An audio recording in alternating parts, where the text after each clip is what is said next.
আজকে আমরা খুবই গুরুত্বপূর্ণ একটি অধ্যায় নিয়ে আলোচনা করব, যে অধ্যায় থেকে প্রতিটা বছর সৃজনশীল এসে থাকে। সেটা হচ্ছে অর্থের সময় মূল্য। অর্থের সময় মূল্য অর্থাৎ সময়ের কারণে, অর্থাৎ সময়ের পরিবর্তনের পরে অর্থের মূল্যের যে পরিবর্তন ঘটে, অর্থাৎ সময়ের পরিবর্তনের ফলে অর্থের মূল্যের যে পরিবর্তন ঘটে সেটাকে বলা হয় অর্থের সময় মূল্য। এখান থেকে তিন ধরনের প্রশ্ন এসে থাকে এবং এটা তিন ধরনের হয়ে থাকে। একটা হচ্ছে এককালীন, অর্থের সময় মূল্যটা এককালীন। আর একটা হচ্ছে এনিওটি বা বৃত্তি, যেটা ধাপে ধাপে সমহারে।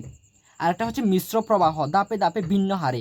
অর্থাৎ অর্থের যে প্রবাহটা এটা তিনভাবে হতে পারে। একটা হচ্ছে এককালীন, আর একটা হচ্ছে এনিওটি বা বৃত্তি, যেটা ধাপে ধাপে সমহারে। আর একটা হচ্ছে মিশ্র প্রবাহ, ধাপে ধাপে ভিন্ন হারে।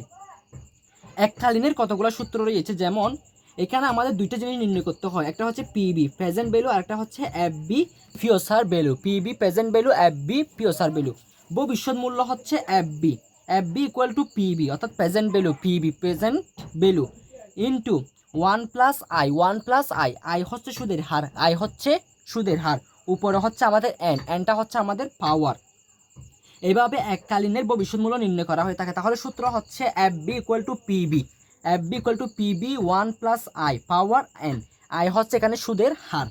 আর বর্তমান মূল্য, অর্থাৎ এককালীনের বর্তমান মূল্য নির্ণয় করার সূত্র হচ্ছে এফবি হচ্ছে ভবিষ্যৎ মূল্য ভাগ 1 + i পাওয়ার n।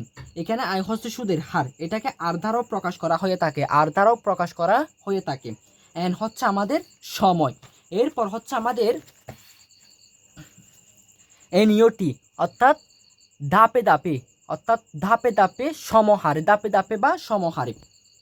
এটা চার ধরনের এনিওটি, প্রধানত হচ্ছে সাধারণ এনিওটি, আর একটা হচ্ছে অগ্রিম এনিওটি। সাধারণ এনিওটি, সাধারণ এনিওটি হচ্ছে সময়ের, অর্থাৎ নির্দিষ্ট সময়ের কিংবা নির্দিষ্ট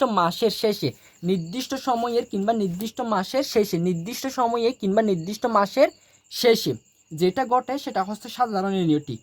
আর নির্দিষ্ট মাসের কিংবা নির্দিষ্ট সময়ের শুরুতে অথবা নির্দিষ্ট একটা বছরের শুরুতে যেটা ঘটবে সেটা হচ্ছে অগ্রিম এনিওটি। অর্থাৎ সময়ের শুরুতে হলে অগ্রিম, সময়ের শেষে হলে সাধারণ। সময়ের শেষে সাধারণ এনিওটির বর্তমান মূল্য নির্ণয় করার সূত্র হচ্ছে এ মানে হচ্ছে কিস্তি কিংবা বৃত্তি অথবা annuity into 1 - 1 by 1 + i power n।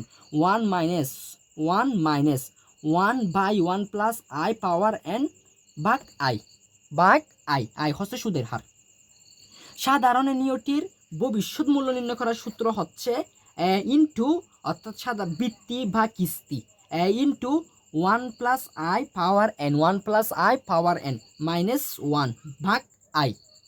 অগ্রিম এনিওটির ক্ষেত্রে সূত্র একই থাকবে, শেষে আমাদের একটা জিনিস যুক্ত হবে, সেটা হচ্ছে 1 + i। এটা যুক্ত হবে 1 + i, এটা কি হবে? যুক্ত হবে। তাহলে আমরা অগ্রিমেরটা পাবো।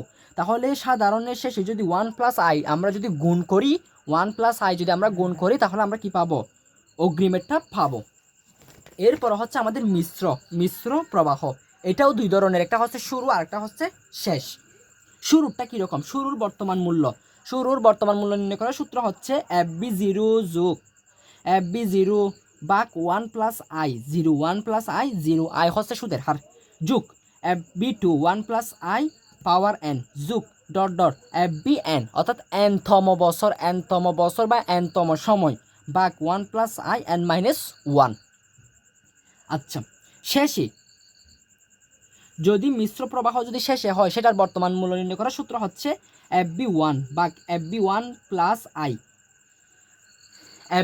ভাগ 1 + i পাওয়ার n, যোগ FB2 1 + i পাওয়ার 2, যোগ তারপর FBn, অর্থাৎ nতম সময়, ভাগ 1 + i পাওয়ার n। আর ভবিষ্যৎ মূল্য নির্ণয় করার সূত্র হচ্ছে আমাদের FB। তাহলে পিবি, অর্থাৎ বর্তমান মূল্য, ইন্টু 1 + i পাওয়ার n, যোগ PB2 1 + i n-1। যেতে যেতে শেষেরটা হবে PBn, অর্থাৎ nতম সময় 1 + i পাওয়ার 1, অর্থাৎ এক বছর। আর শেষেরটা হচ্ছে FB1 into 1 plus I n minus one, এটা n মাইনাস ওয়ান থেকে শুরু হবে, n minus two n minus three এভাবে যেতে যেতে জিরোতে গিয়ে শেষ, অর্থাৎ n মাইনাস এ গিয়ে শেষ।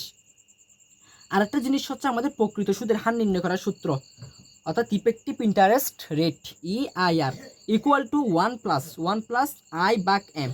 এম হচ্ছে আমাদের চক্রবৃদ্ধির সংখ্যা, এম হচ্ছে আমাদের চক্রবৃদ্ধির সংখ্যা, এম হচ্ছে আমাদের চক্রবৃদ্ধির সংখ্যা, এম হচ্ছে আমাদের চক্রবৃদ্ধির সংখ্যা। তাহলে 1 প্লাস আই বাক এম পাওয়ার এম বিয়োগ 1, তাহলে এম হচ্ছে চক্রবৃদ্ধির সংখ্যা। এটা সাহায্যে আমাদের প্রকৃত সুদের হার নির্ণয় করা হয়ে থাকে।